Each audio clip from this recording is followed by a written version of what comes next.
आपको बताएं कि इसराइल ने गुज़िश्ता 24 घंटे के दौरान मजीद 300 फलस्तीनियों को शहीद कर दिया।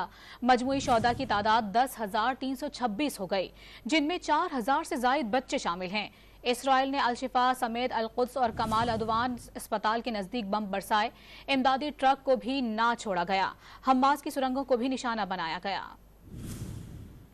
इसराइल का जंगी जुनून और पागलपन खत्म न हो सका। गजा के सबसे बड़े अल-शिफा अस्पताल के करीब एक बार फिर बम बरसा दिए। गजा के नसर मेडिकल कॉम्प्लेक्स पर हमले के अलावा अल-कुद्स और कमाल अदवान अस्पताल के नजदीक भी फिजाई हमले कर दिए। बच्चों के अलरनेतेसी अस्पताल को भी खाली कराने की धमकी दे दी। मिस्र से गजा पानी ले जाने वाले इमदादी ट्रक को भी ना छोड़ा। गजा का मुहासरा करने के बाद हमास के सुरंगों पर वार कर दिए।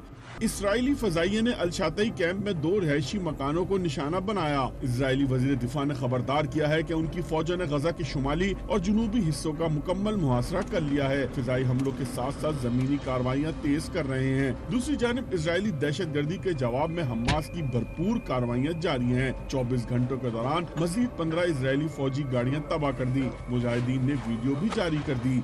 मुजाहिदीन फलस्तीन के दिफा के लिए मुख्तलिफ हथियारों और मोटर गोलों से इजरायली फौज पर हमला कर रहे हैं।